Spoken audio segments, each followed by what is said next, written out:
Maker Labs is a company in Toronto that delivers courses for people who are interested in getting into technology and building. And if you're, let's say, an artist or an actor or a teacher or something that's your background is not in technology, and they're designing these courses to get you into web development, building blogs, websites. That after going through that entry level. And well-being, that's hackathon.challengepod.com. If you've heard about your hack, if you it was this kind of similar thing, but interesting event to check out. It's free as well. Hi everybody. To do me a huge and slider, I want to say a huge from our organization.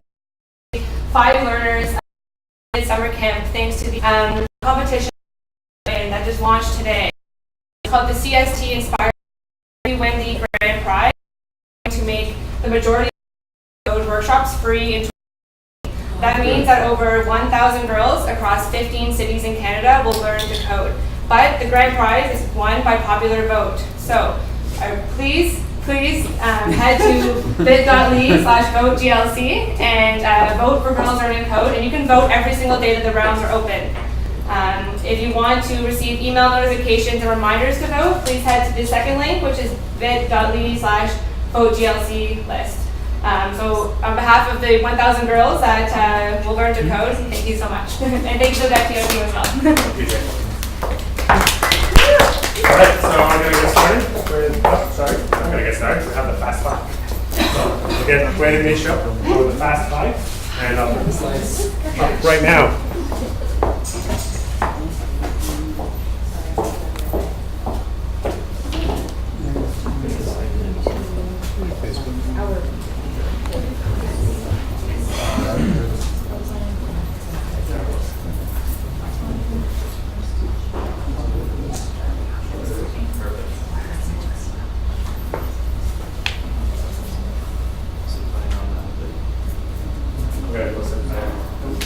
Okay, you can follow the cues, it's numbered, so hopefully.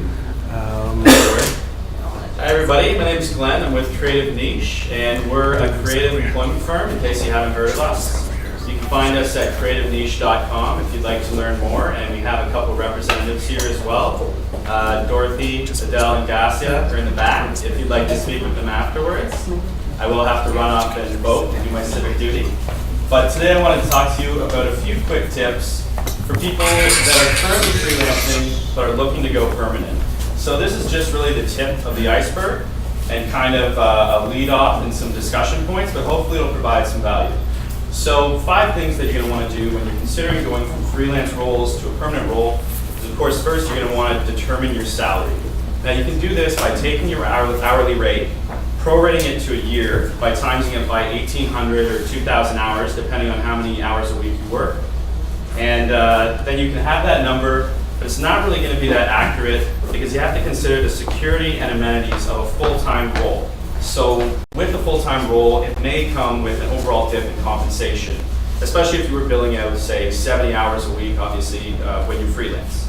So it's critically important to research market rates for your role and be sure to leverage your unique experience and skills along with the client's needs and salary expectations. So moving on to the second point, you're going to want to carefully consider some value adds whenever you're looking at a full-time role. So value adds can include benefits, possible RRSP matching, education funds, and anything else that the company might be willing to provide. So expanding upon value adds, the largest in terms of perceived and actual value is likely your health benefits. So those are going to come in the form of traditional insured plans or a spending account with set contributions. So sometimes if an employer is unwilling to meet your salary expectations, you may be able to negotiate an increase in benefits to kind of close that gap, as there's no source deductions made on benefits and it's a little cheaper for the employer. RRSP matching is not necessarily given, but you should certainly ask about it when you're considering a full-time role. Same thing with an education fund. That might even be more rare, but it's a strong value add if a company does offer that to you. So factor all those into your overall compensation package when considering any role. So number 3, something to consider closely is the notification period. How much notification do you give to your current employer especially if you're on a contract role when you're looking to leave it for a full-time role. So the Employment Standards Act doesn't actually stipulate how much you should give, but generally the rule of thumb is that it's wise to give the same amount of notice to an employer that they would be required to give to you if they were letting you go. So what that equates to is essentially 1 week's notice between 3 months and a year of continual employment, 2 weeks notice between 1 and 3 years, and then an additional week's notice for each year of employment after that. So it's a nice rule of thumb to follow. You have to consider that the Toronto tech and creative community is close-knit and tight, and of course you don't want to burn any bridges on your way out. So number 4, vacation periods and what you can expect when you're taking on a new role in terms of the initial vacation period. So 2 weeks is the bare minimum, and actually you're only eligible for 2 weeks after 12 months from your hire date. Now most employers won't adhere to that. They're going to give you at least 2 weeks in your first year of employment, and that's the bare minimum that they owe you. And as a junior, you might expect to see that, but moving on to more intermediate or senior roles, you should likely expect at least 3 to 4 weeks upon hire, and then more with tenure. So it's worth asking potential employers what that would look like 5 years out, and at what milestones you get additional vacation time. So lastly, moonlighting. If you're looking at continuing to do outside work, outside of your current role, the new role that you're looking at, you're going to want to take into account conditions that may stipulate no freelancing to be done outside of your role, or certainly not with your direct client base or your competition. You'll want to avoid conflicts of interests, obviously. Employers sometimes are concerned about the possibility of diminished quality of your primary responsibilities. They might see your work abilities as a well that might run dry. So it's important to have those conversations leading up to a full-time role, especially if you're looking to spend time outside of your primary role offering similar services. So it's just best to be clear with the potential employer and avoid potential conflict down the road. So that's about it for me. Hopefully that provided some value. And if you want to learn more about us, you can find us at creativeniche.com. Thanks, everybody.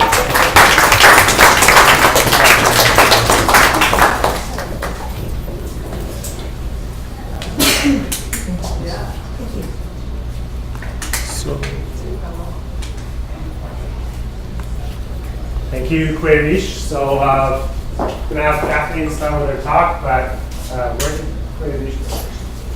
So there's 3 of them here. We've got more of us here too. Creative Niche, yeah. All right, so Creative Niche is, there's 3 folks from Creative Niche, Gassia, Kimi, and Adele, Dorothy, Glenn. oh, there's all these guys over there. Yeah. Yes. So Creative Niche is all here. Make sure to talk to them if you have any questions about Fast 5 or other questions about freelancing or your career in general. So next we'll have Kathleen, who's going to lead us into social recruiting. Awesome. Thank you, Kathleen. Hi, I'm Kathleen, Teixeira. I see a lot of you guys taking pictures, so maybe just get like this angle of me or something. I'm just kidding. So I'm responsible for recruitment at Indigo, and I don't really manage, but I recruit for roles at our home office, our New York design studio, as well as our stores across the country. We are hiring right now as well, specifically in user experience. We're looking for a senior mobile app developer and lots more on our development team. So if you're interested, we can chat later. So I know most people sort of kick these things off by talking about how they have 25 years of experience, but first of all, I think that's like delivering old news, and you guys probably just want to know what I can do for you today. So I think hiring is probably the single most important thing we do in business. How many of you agree with that? Right? So no matter how much strategy or planning, they'll never trump good talent. So that being said, I want to sort of segue into my first experience as a recruiter, and this is really what it looked like and kind of what it felt like every single day. So you have this computer and it matches a bunch of people by keywords to resumes, and sometimes I had to call 75 to 150 people a day, hoping to God that they were interested in the position and or available, and even if they weren't interested, I did my best to sell them the opportunity. And I felt like, you know what, I hate doing this. I don't want to do this. And there has to be another way. There's got to be another way to find, to get people jobs that they like, right? So something hit me, and I don't really know how to explain that. But I found a video that does a really good job at describing it. Can I press play later?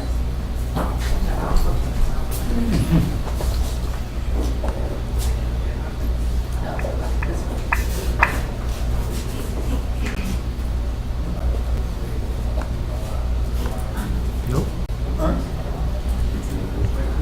Doesn't seem to work. Not working? No.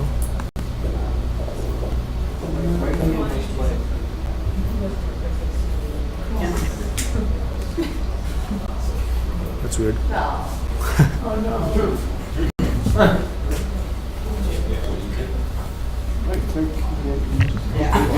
Show them that stuff. Okay, that's okay. Oh, Ah, there we go. I don't know. I'm gonna have to move up. No, not gonna okay, work, that's no. okay. Anyway, you guys should look it up. It's called Be More Dog. And it's basically about a cat who wakes up and they're really sad and they realize that there's so much more to the world, and they start catching frisbees and chasing after cars and picking up sticks. And it's really uplifting. And that's sort of what it felt like to me.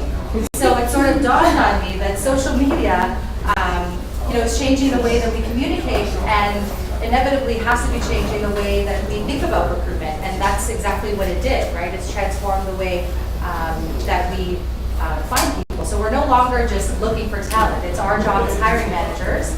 And how many of you are hiring managers or recruiters in the room? So it's your job, our job, to really get out there and engage people and entice people and attract people to want to work in our organizations, right? So it's something that we need to be doing every day. So what I'm going to talk about today is recruiting then and now, a bit of a candidate experience, and then social recruiting on LinkedIn, Facebook, and Twitter. And I'm going to cover both direct sourcing as well as sort of talent attraction really quickly, because I only have 20 minutes and I didn't know that. So 1996, 2003, 100% job boards dominated the space. 2003 to 2007, we're looking at 75% job boards, 20% LinkedIn, 5% other. 2007 to 2011, 62% LinkedIn, 36% social media, and that breaks down to Facebook and Twitter. And then 2011 to present, 41% LinkedIn, 39% social media, and the social media breaks down to 41% Twitter, 28% Facebook. So what does this mean? It means that this is changing a lot and really quickly. And these numbers are actually from last year, so they probably look very different again today. So candidate experience, it's never been easier to apply for jobs. People are using their mobile devices, applying for jobs using their Facebook profiles, their LinkedIn profiles, their Google Plus profiles, and more often than not, they're having very little human interaction, right? So what happens is if you apply for a job, you get this automated email, they tell you thanks for applying, if we're interested, we'll get back to you. And if you do get chosen, you sometimes go through a really drawn out recruitment process, and the experience is not always the best. You don't always get feedback. So the candidate experience is something that companies are really starting to pay attention now, and it's the fact that the candidate experience is just as important as the consumer experience. It's the same person, right? So they're likely buying from you. We'll get to that in a second. So I just want to quickly read an email from a candidate who applied to one of our positions and how she found out that she didn't get the job. So anyway, I don't have a lot of time, but I want to thank you for taking the time with our phone interview yesterday and for your interest in our company. I also want to let you know that we won't be moving forward to the next interview stage. I wish you success in your future pursuits. I understand you've had a few opportunities. Sounds like a typical response. Anyway, Andrea, half an hour later, a little bit pissed off, says, although I'm grateful for the email, I had expected during the day, as you told me on the phone, to let me know one way or another, as I had expected, that you would at least return my call after I waited all day and put the job offer at the Independent on hold. They wanted me to start today. I thought the phone interview went well and that you were conducting business professionally, therefore I held on as I've always wanted to work in a bookstore. The fact that I put so much time into an online application added to my determination and made me feel committed to the task at hand, getting a job I would enjoy. It is unfortunate that things are too hectic and disconnected these days for people to communicate clearly and stick to their word. How sad that you could not find the time or the compassion to treat me as you would surely want to be treated yourself and return my phone call. Instead, a mechanical way, some would say a cowardly way, was used to get back to me, too late for me to call the independent. I will take this method of conduct as a clear sign that it would not be a pleasant experience to work under such cold and detached policies.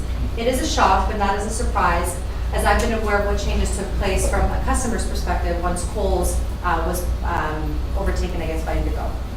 Anyway, half an hour later, she forwards this to investor relations and says, it's sad, I see there's no link for head office online, only a physical address. It's too bad that it's so difficult to communicate on a human level with your company.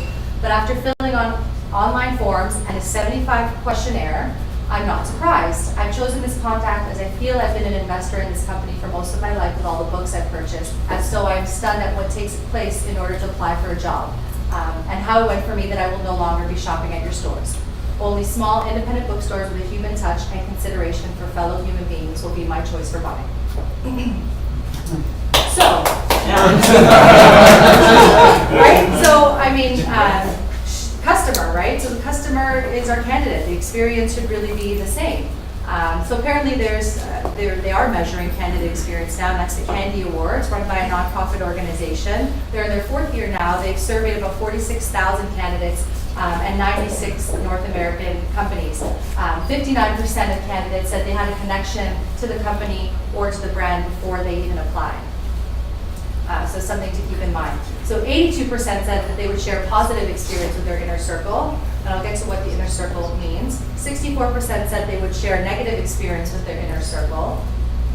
50% said that they would share a positive experience with social media. This looked a lot better before.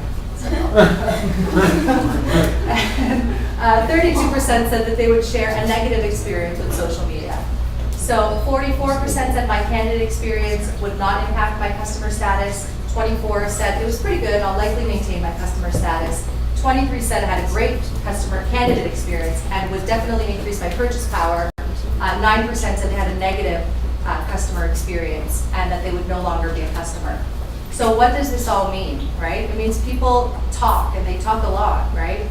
So social media, from a communication perspective, allows people to be completely transparent, and brands really can't hide behind what people are saying, right? So people are perusing all their options, they're figuring out everything they need to know about your company long before they even apply. But we already know that they're probably already a customer. So what's the inner circle look like? Each of us are connected to 5 people. Those 5 people are connected to 5 more people, and it grows. And the social network in Canada specifically, about 350 Facebook friends, 208 followers on Twitter, and 600 first-level connections on LinkedIn. So a lot of people, right? And that's not including everything else. So social recruiting on LinkedIn, Facebook, and Twitter. I guess it's important to sort of think about what the differences are, because how we communicate on them are very different. And so how we engage with potential candidates is going to be very different as well, right? So Twitter is a place where we have these really detached conversations. Content is very timely and here and now, and conversations are happening in real time. Facebook, on the other hand, focuses on very deep social relationships that are both online and offline, and content is timeless, so your friends can engage at any time.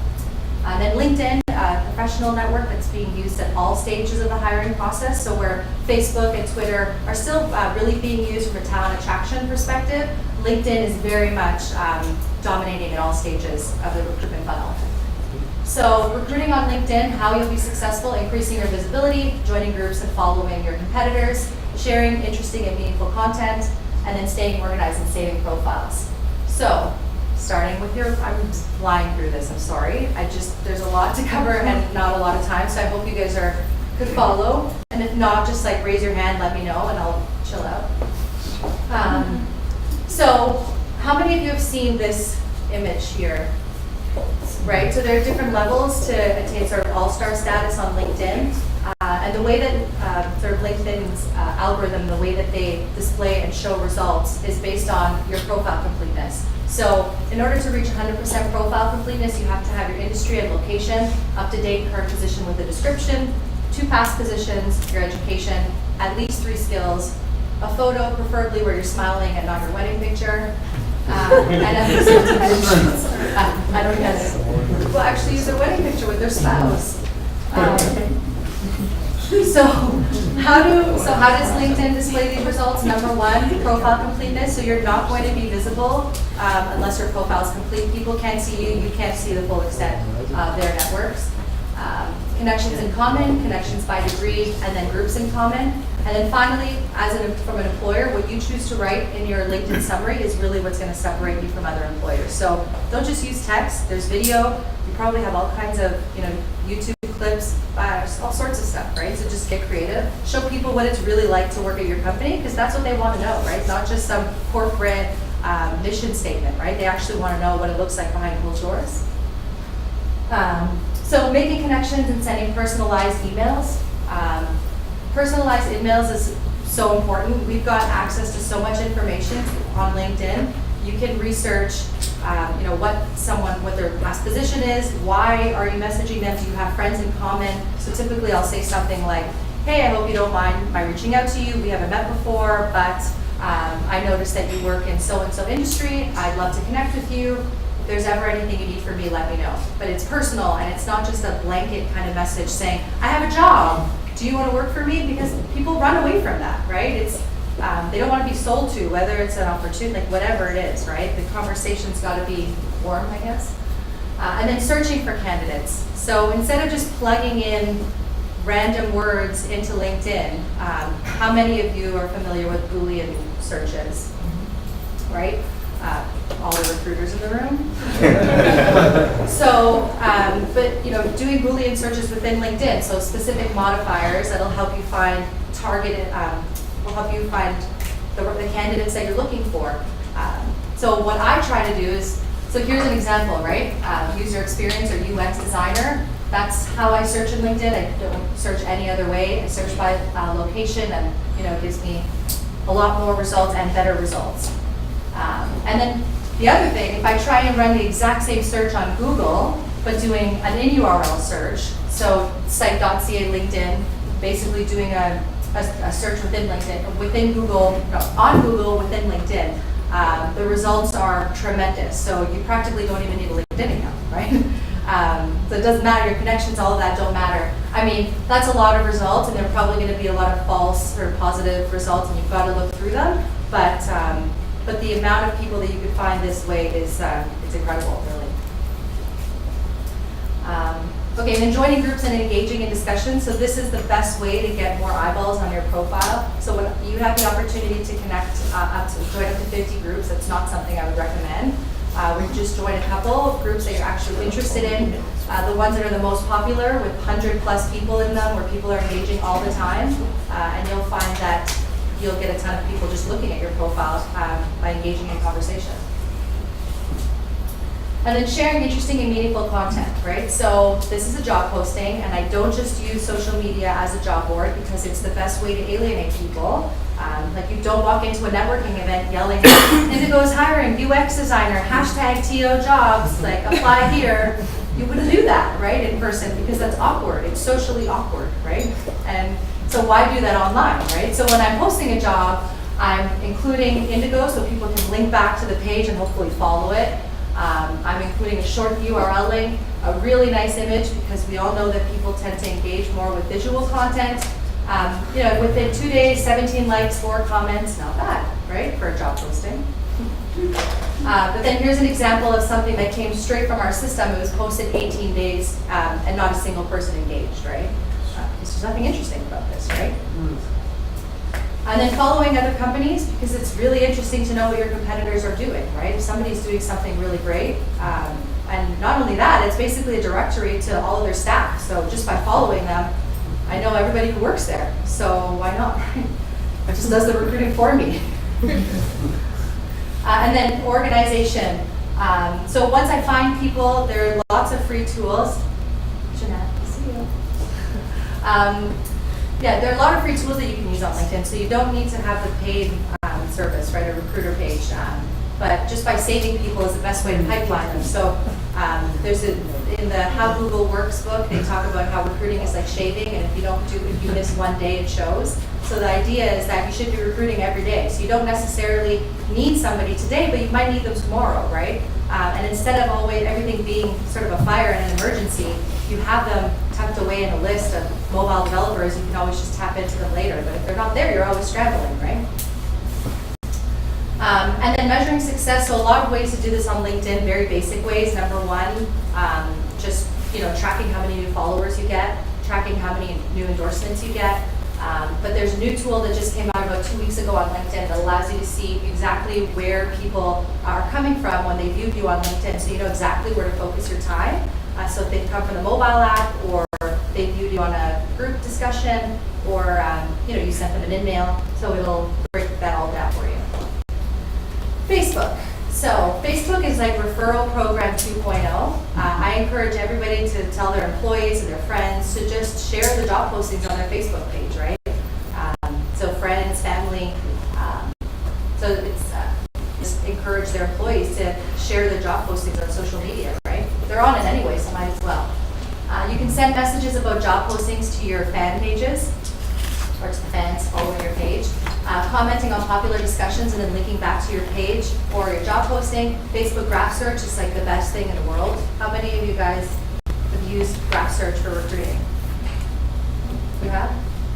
It's amazing, right? And then I would say add your job title and company name to your profile. I mean, if you're comfortable recruiting on your personal page, I am. I don't add people, but it's a way for me to direct source people, and then I find them on LinkedIn. And then finding candidates, on LinkedIn and continuing the conversation. So Facebook graph search, easy, intuitive, over 1 billion registered users on Facebook, 240 billion photos, 1 trillion connections, and it's awesome because it's all based on natural language, right? So, I forgot to add basically you go into your toolbar and you just type in people who live in Toronto and are web developers, and bam, more than 1,000 people came up, right? What I do from a retail perspective, because it's really hard to find people that work in or live in Fort St. John, which is like a tiny town off the Alaska Highway in northern BC. So what I do is type in people who like Chapters Indigo and Coles and live in Fort St. John. So, the people who are already engaging with my brand and live there, I can just find them, right? So you can search all sorts of criteria, and if you don't feel comfortable messaging in here, keep in mind if you're not friends, your message will go to your other inbox. Have you guys discovered your other inbox already? No? So on your desktop, if you go on Facebook, you have 2 inboxes, your regular one and your other. Other is everyone who's been trying to reach out to you, but they're not your friends. So you should go and check it out, because there are probably some old ex-girlfriends. So Twitter. Over 500 million active registered users, 58 million tweets sent out every day, 43% of users are using their phones to tweet. Hashtag jobs has been used 14 million times, so for people that think Twitter is not a good place to recruit, you are wrong, because I hire people on there all the time. Hashtag career, 500,000 times, and hashtag hiring is #1 for hiring managers and recruiters. So how to be successful? Tweet often. I mean, how to be successful on Twitter, period. Be there all the time. Follow and connect with local malls, radio stations, and MPs. Radio stations and members of parliament tweet out jobs like it's nobody's business, and they do it for free, and they have a lot of followers. So it's a lot of eyeballs on your job postings, right? And you don't need to pay for Monster.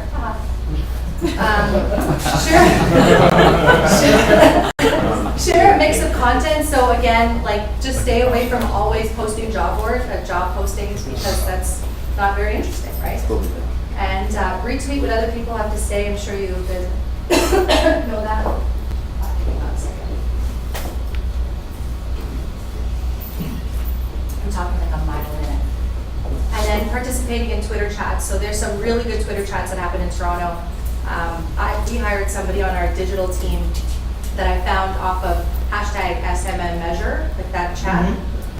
Amazing, right? And good people on these chats all the time, right? An hour of your day on Twitter. I don't know. And then organize there on Twitter. So organize on the industry they work in. I'm probably going to add you to a list because I want to remember you. It's a bunch of noise. I'm automating tweets. Not messages for. It just gets really noisy. things I try to look for. On Twitter, how many follow wonk.com? Amazing. News. Wonk.com is a place where you can people based on in their bios, their location, and country. So, web they just show up. And yeah, this is what it looks like. Job title, people don't. So what I do is just connect with all the web developers and just say like, hey, if you know anybody that might be interested, just spread the word if you don't mind. And if they do mind, well then whatever. Fine. And that's all. I did have a whole section on screening candidates on social media because a lot of hiring managers are doing that. So keep in mind that people are still wrapping their heads around privacy settings. So know when to draw the line. Not everybody needs to have a perfect social media presence. And a whole other section on ROI and return on investment. So if you have any questions on that, I'm happy to answer them. I hope you understood that.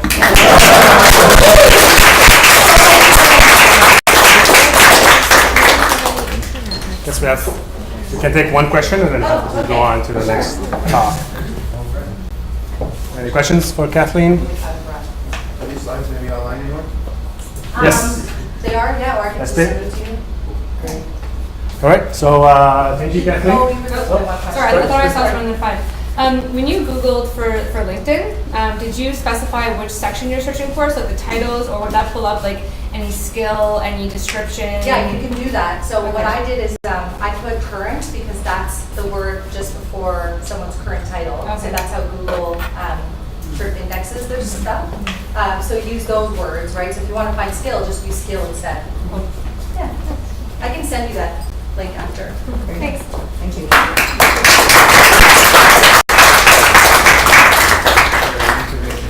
Next we've got Jason Theodor, who's been here before. Last year, I think. So he's here again with another talk on failing to succeed. And he's going to be doing it on his iPad, and there'll be some drawing apparently happening on screen. So hopefully this will work. So let's talk about failure. Technology is one of the most infallible. We're not doing exactly what you want.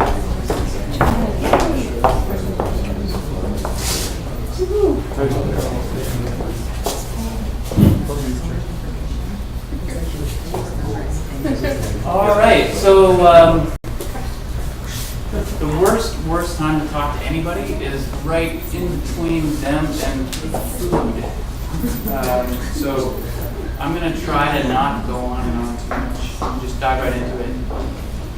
So this this entire presentation it came out of a dare where I was doing my stump talk over and over and over again for a couple of years about creativity, using really cool keynote graphics and animations, and just had to stand up front looking really confident and clicking on a button. And most of the time that worked. And one of the conference organizers said to me, you know what, failure, we're doing this thing on failure. I'd like you to do a talk, but I don't want you to use Keynote at all. As a matter of fact, I'd prefer it if you just spoke without anything. And I said, oh, crap. Well, yeah, that sounds fun, and I'll give it a shot. But I kind of cheated, and I decided just to do something completely different, and that was to create a presentation where I have to interact with the presentation in real time and with the audience at the same time. And it's kind of fun, and I've done it a few times now. But what I like about this is that there's a lot of room for error. At the very first time that I did this talk, I wrote "succeed" with one C in it, and it was kind of funny. It wasn't intentional. So let me just tell you a little bit about myself, and I'll get right into this. And hopefully we can get through this in about 20 minutes, if that's all right. They're not here. Okay, cool. So we'll go. So my name is Jason Theodor.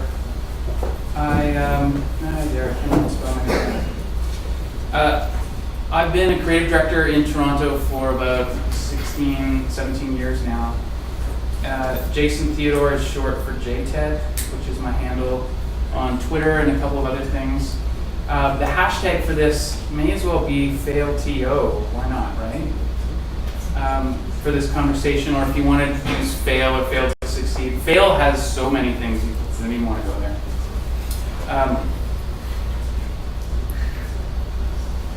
I just want to give you guys a little bit of an idea of what success and failure are about.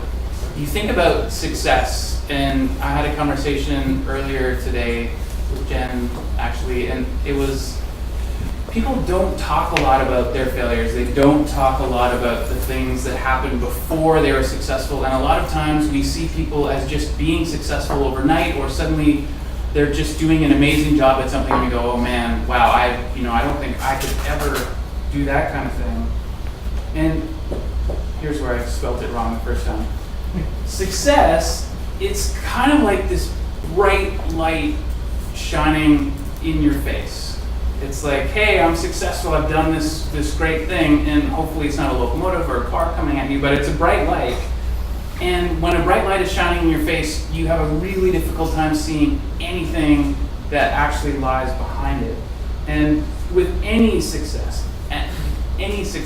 there are so many fails in the background that you have no idea. You might know absolutely nothing about. You might not need to know about them.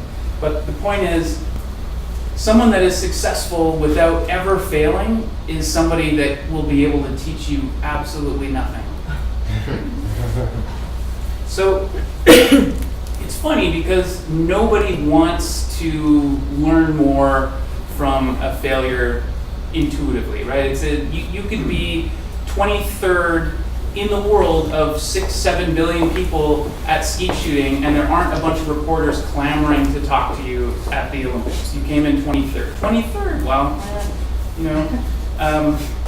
I am not a terribly good drawer, but this is not the Mad Hatter. This is meant to be Wonka, sarcastic Wonka, and he's saying, you're a failure? You must have so much to teach us. Right? Let's all get as close to failure as we possibly can.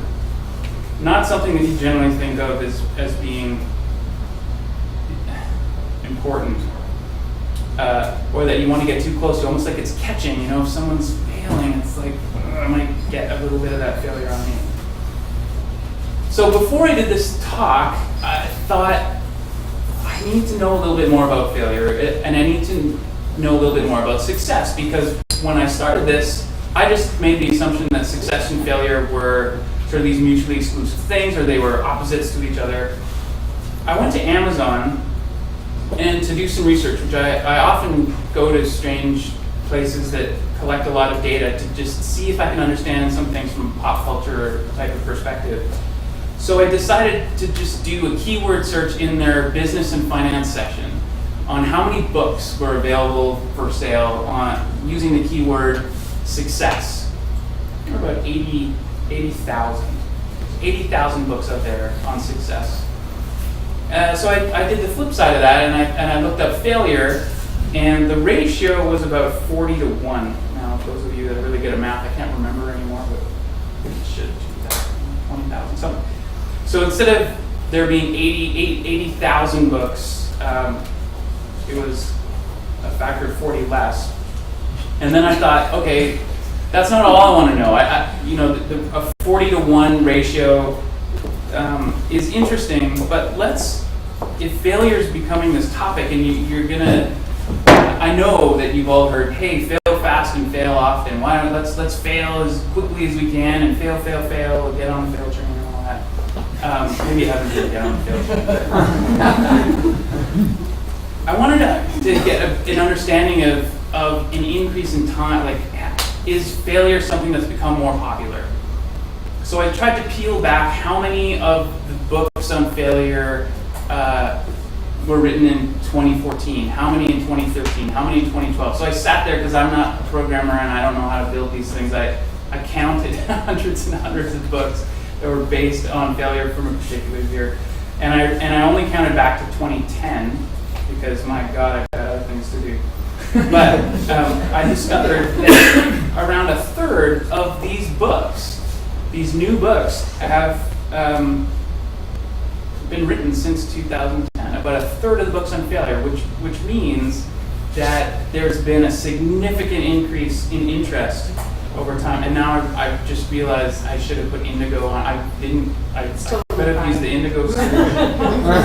It's quite good.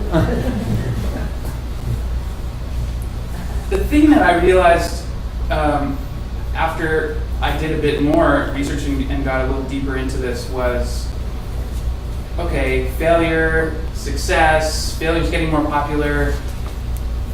The organizer wants me to do a talk about failure.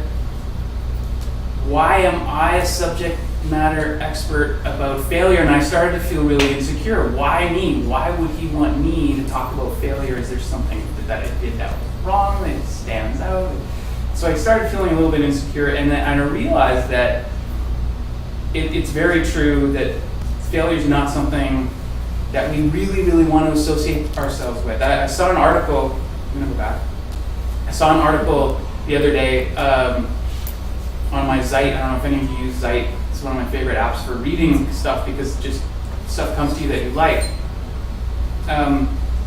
And there was an article that said how following my dream as a startup ruined my life. And I was like, I'm not going to read that article. I can't read that article. It will destroy me because we all want to believe that, we're all going to be the next Bill Gates or Steve Jobs. So here's what my talk is about. I'll finally get to it and then we'll really get moving. But failure, what is it?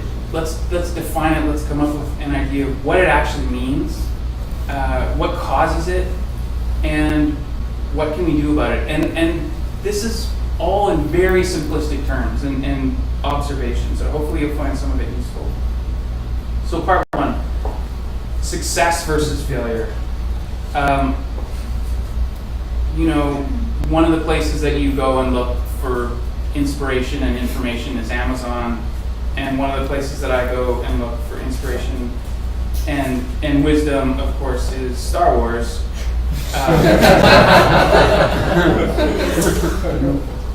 So, we all know this.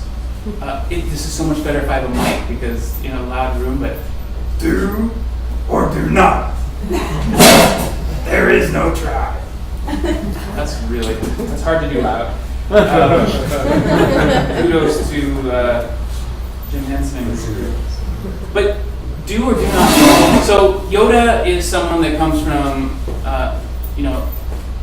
a long time ago. Not only a galaxy far, far away, but a long time ago.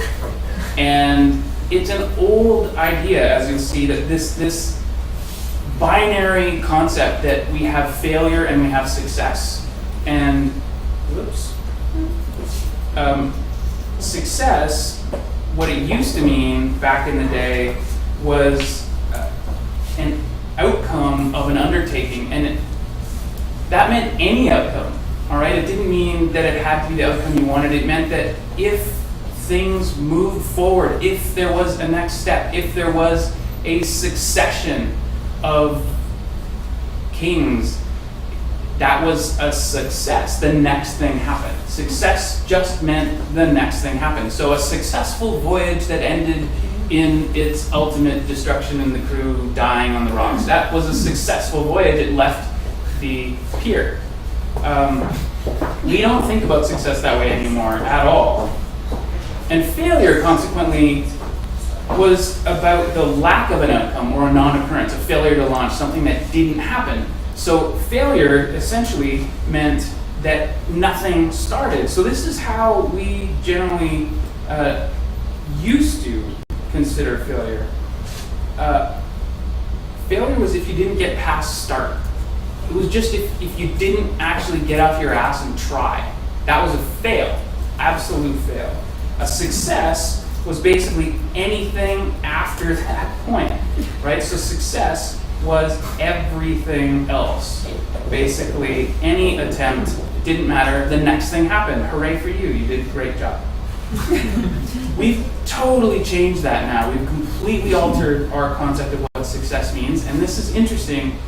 We've changed it from a goal or something happening to actually accomplishing our goal or having the outcome that we want. So it's much more self-centered of an idea of success. Now success isn't the next thing that happened, it's the next thing that happened exactly the way I wanted it to happen. That was the accomplishment of the goal. And failure now means that we didn't quite get to the finish line. We didn't quite get to exactly what it was that we wanted in the first place. So you can see that we've really created an almost entirely flip side, opposite here. Success is now this absolute minute little point in time of the end, the exact thing we wanted. And failure now takes up all of that space in between, from starting, from all the courage that goes into it, from trying over and over again, failure, all the way to the final outcome. So we've gone from not starting to not finishing first as our definition of failure, and we've gone with success from having any result at all to the specific desired result. And what's happened is that in this process of us changing our definitions, things have gotten really mushy in the middle. And this whole idea of do or do not, there is no try. Well, try is basically everything in between these two spaces. It's not this binary thing. Now, there are a lot of different ideas about failure out there, and if you go and do some research and take a look, there are a billion little ideas. Lots of people like to make cool little quotes about the stuff that they say about failure, and you know, it can become cute, or it can become interesting, or it can be profound. But one by Thomas Watson, who's a guy who works for IBM, he said, if you want to increase your success rate, you need to double your failure rate, as though somehow if you purposely try to fail fast and fail often, is probably where that came from, you're going to eventually use those as stepping stones to get you to that final place that you want to be, almost like setting up blocks to get over a giant wall that's stopping you from being the most amazing human on the planet. There's other ideas around failure. This one's sort of appropriated from the book The Prophet by Khalil Gibran, but it's the idea that failure, perhaps, instead of just being this thing that we need to try to get as much of so that we can clamber over it, that failure digs a hole that enables you to then contain the success that you achieve. So in that sense, the failure is creating a space for the success to actually happen. I like that one. You might be familiar with Mr. Jordan. Very, very popular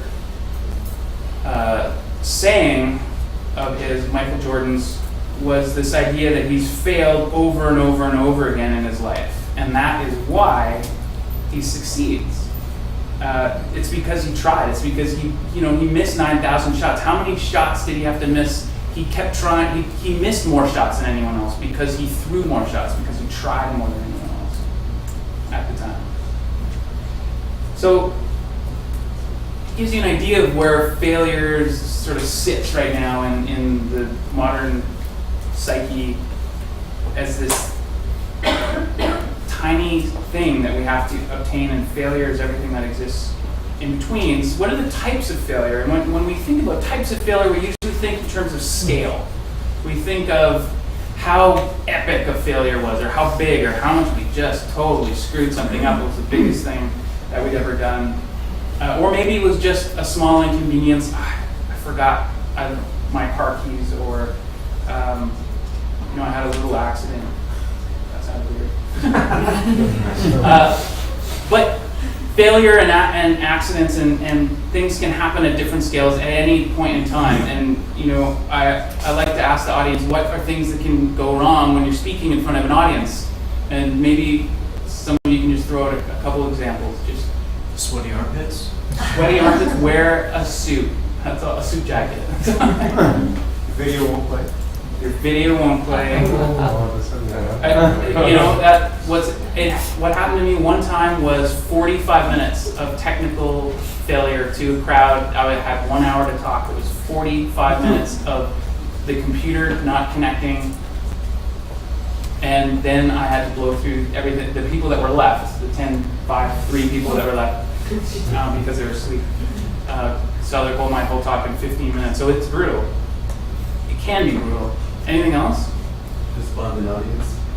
Yes, despondent audience. So either you chose the wrong audience to stand in front of, or you had a terrible presentation, or it just wasn't the right mix. And so there's many, many things that can happen. And I like to divide it into two when it comes to me. There's the difference between excuses and reasons, and that with excuses you blame other people, but with reasons you take responsibility. So, if someone came out of nowhere right now and body checked me and threw my threw my iPad to the ground and destroyed it, that would be kind of out of my control. I could use it as an excuse. It's like I tried to talk at DevTO and I got attacked. I've heard that always happens. Or there's a reason and you take responsibility for it, which is, I forgot to bring the right cord, or I didn't power my device before I came, and I didn't think of all those things beforehand.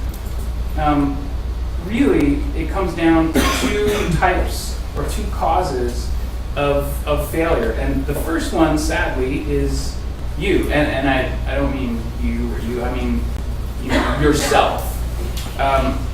That's the intrinsic failure. That's failure that comes from either not being prepared, or maybe not being trained, or not having enough experience, or not getting enough sleep, but something that you have control over to a certain degree. And then there is everything else. And the things that you can't control are the extrinsic. So think of it this way. Intrinsic failure. Intrinsic failure, you ask yourself, what if? All right? What if this happens, this happens, this happens, this happens? What if they don't have the cord that I have? What if I run out of batteries? What if my armpits start to drip? Or what can I do to make this, to mitigate some of those things? So that's the intrinsic failure that I can try to control. Intrinsic failure. And I'm going to give you a really short, truncated version of an example of presenting in front of 45 financial executives in a foreign country that had come there for 3 or 4 days. They were very senior. They were burning a ton of cash just to even be in the same room for an hour, never mind 3 days. And my team was responsible for showing them some ideas. They had come to see us present to them solutions to some of the problems that they had posited. There were at least 6 or 7 different countries represented in the room. And I stood up and was talking, and I was explaining some aspect of this social media tool that we were making. And this was a solution that we had gotten the question from our client liaison, who had said, okay, these are the things that they really need you to focus on, provide them solutions on that.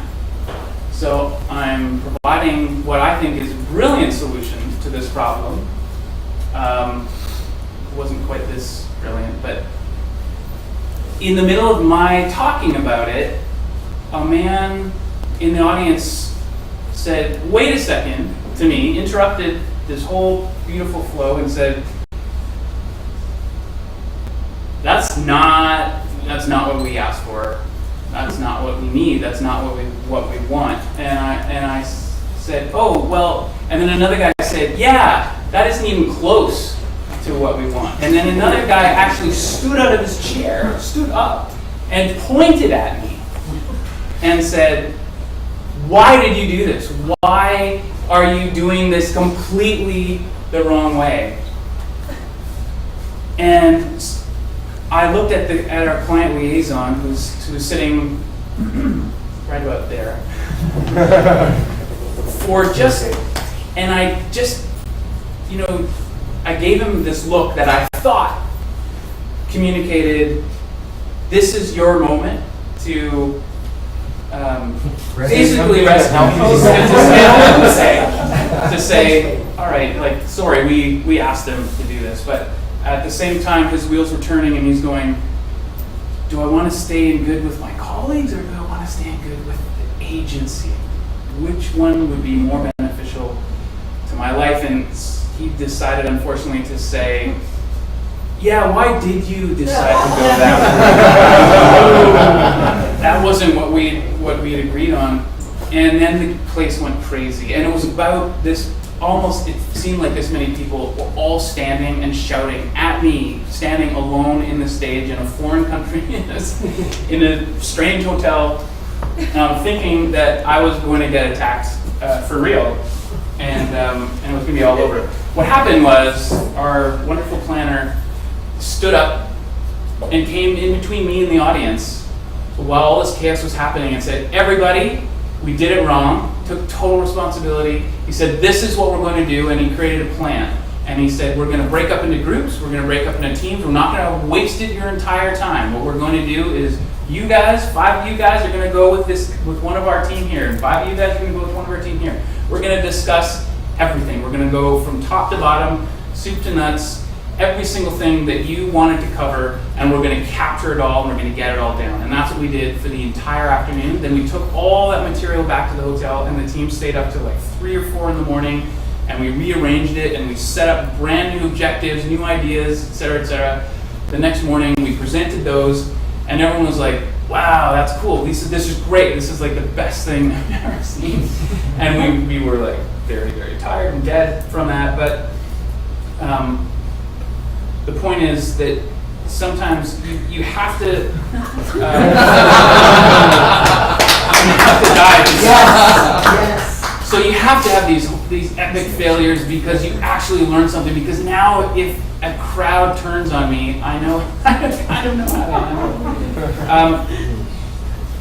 So intrinsic failure, it only occurs if you stop. If we had given up, it would have been over, it would have been dead, but we didn't. We kept going, we kept trying. It's just like, Thomas Edison, I've not failed, I've just found 10,000 ways that won't work. It's like continue. And even when he found the filament, tungsten, I think, that he's looking for, he decided, you know what, okay, I've done 700 different elements, I'm going to do another 300 or 400 just to make sure there's one that's better than this one. So intrinsic failure that you have control over, don't stop. But then you have extrinsic failure, which is something that's completely out of your control. Mm-hmm. And we often feel like that. What's happening to me? I'm going to tell you a really short but personal story about something that happened to me. This doesn't relate to presenting to clients, but for some reason I was at work. And not that I was at work for some reason, but for some reason in the story and I went to find some people that were working on my team, and I walked through the lobby, and then all of a sudden the lobby started to turn and twist. And it almost went upside down, and I was going, what is happening? And turning my head. Anyway, the short of it was there was this little blood vessel in the back of my neck on the right-hand side that decided that over time it was just going to start to give away. Internally, the inside wall was just going to start to peel a little bit, and then blood would flow through and it would peel back a little bit more, and eventually it completely blocked an entire artery to my brain.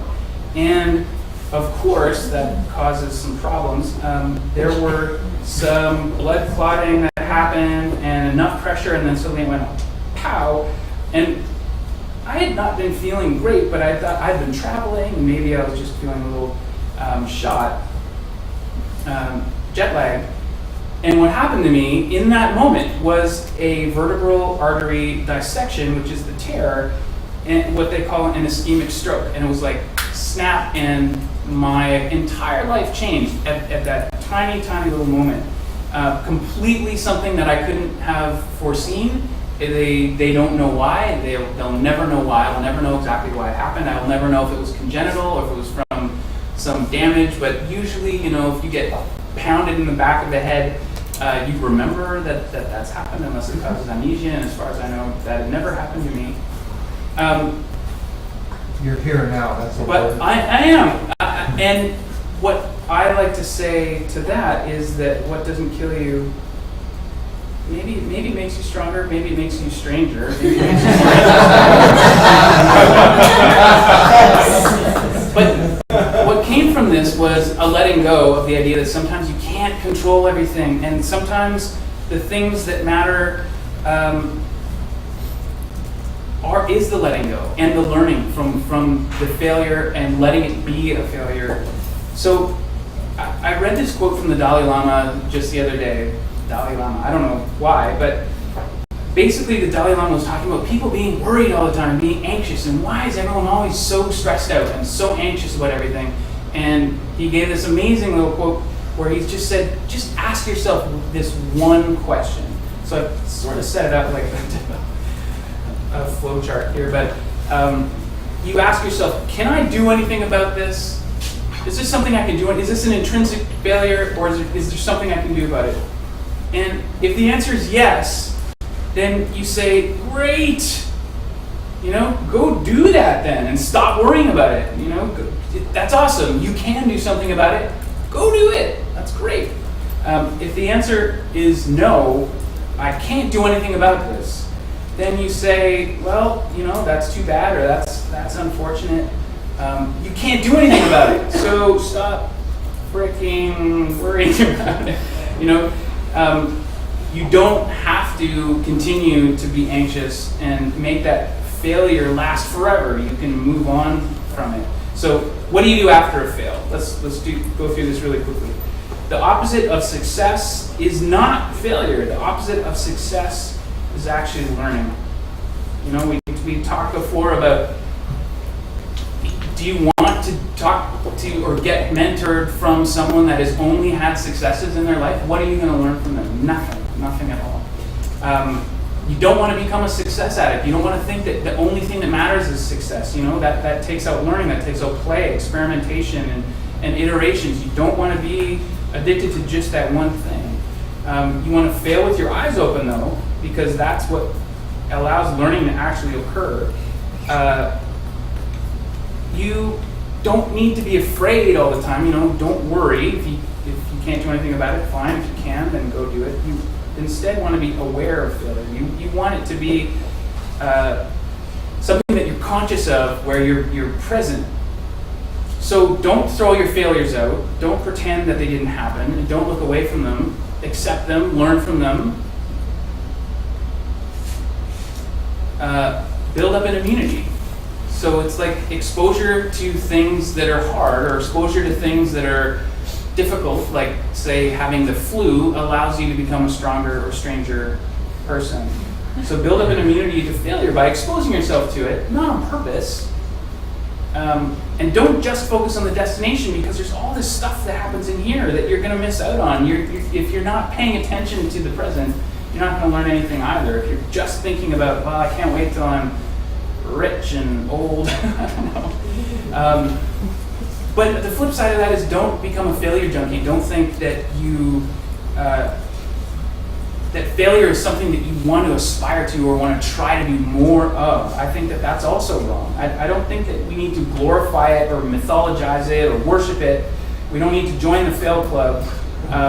Getting vaccinated is very different than not washing your hands, right? You don't purposely expose yourself to germs because, hey, why not? Who cares if I get pink eye? It is impossible for failure to be your goal, because by its very nature, by its very definition, if you succeed at failing, it's just I just blew my mind. But if you don't have a goal, then you're just going to go around in circles. So if you don't actually think that you want to achieve something, you're just sort of muddling about. And are you learning or not? I don't know, I'm just kind of walking around in circles. So it's important that we take care of both the journey and the destination. Because Einstein said doing the same thing over and over and over again and expecting something different to happen is the very definition of madness. And again, you're not learning. You're not learning. The only thing where it makes sense to perhaps sort of purposely fail is this creative problem reversal, where you take and you ask yourself, how can I make this a failure? How could I make this project fail? How could I make the worst LinkedIn profile that exists? Right? What would be the things that I list? It's like, I don't even want to go there, but if you wrote those things down, you're not going to actually do those things. Your brain is going to say, I want this to work out. I want this to become something good, and it's going to flip them, and you're going to actually come up with solutions to things that you may not have even thought of as problems before. And what you're essentially doing with problem reversal is you're dealing with some of that, the what if scenario, and you're mitigating some of that intrinsic failure. So it's important that we know the destination and that we pay attention to the journey and that we learn from the dead ends that happen. So you have two options. Now this quote comes from the Buddha. I don't know where, I didn't do this on purpose. It's just from research. There's two failures one can make along the road to success. One is not going all the way, and one is essentially not starting. So, you failed. Congratulations. Would you like to continue? Yes or no? If you say yes, then it's just a temporary failure, and what you need to do is change your attempt. Right? Just change your attempt. Try again, try again, try again. You can't hit the bullseye? Well, keep trying, keep practicing, or get some training. Find a mentor, find a good archer, change your bow, get different arrows, use a gun, I don't know, try something. Maybe that will get you to the space that you want to get to. You have to realize that failure is something that happened in the past. It's never in the present. You never actually have failed now. In the now, you haven't failed. You failed in the past. The outcome, undesired outcome, becomes the lesson, and now is just the attempt. So when you're in action, you're outside of the success-failure duality. You're doing something. You don't know the outcome. You don't know how it's going to go. So you fail, continue, yes or no. If you say no, then there's your true failure. And the whole point there then is to change your goal.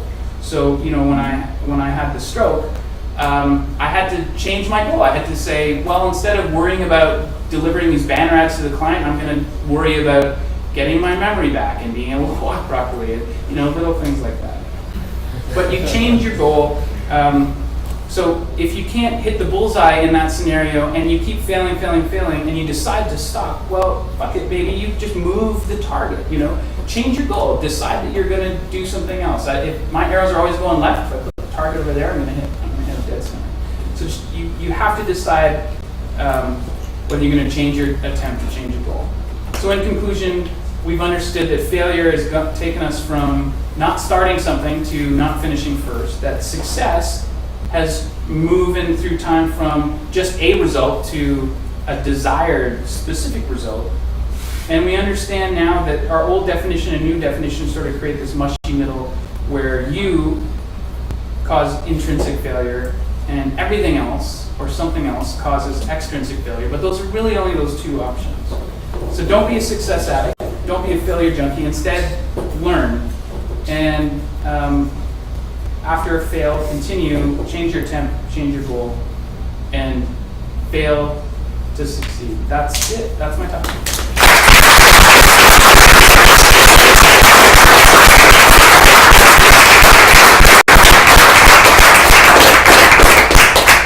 So I guess we can take one question or two questions, and then pizza's here. What time is it? Is the pizza here? Can we get out of this room? It's freaking hot.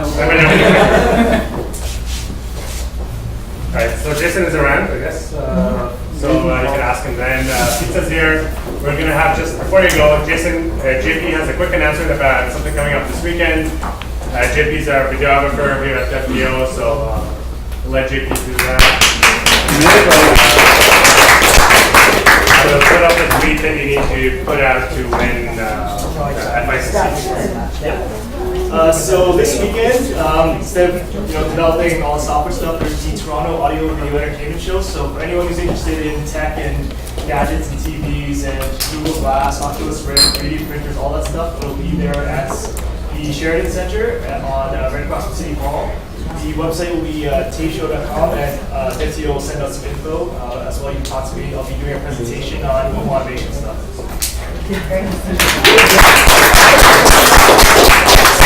All right, thank you guys. And pizza's here. There's still more beers and water and iced tea, so enjoy the rest of the evening. I don't know where they got that. So, what's your video? Is there going to be a way to access that? Yeah, it's on YouTube. Oh, is it? Everything's on YouTube. Will it be on the link on the DevTO? It's on DevTO's website right now. Awesome, thank you.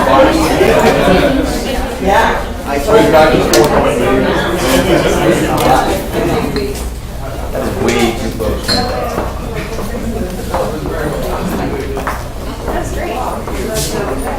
I know.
Really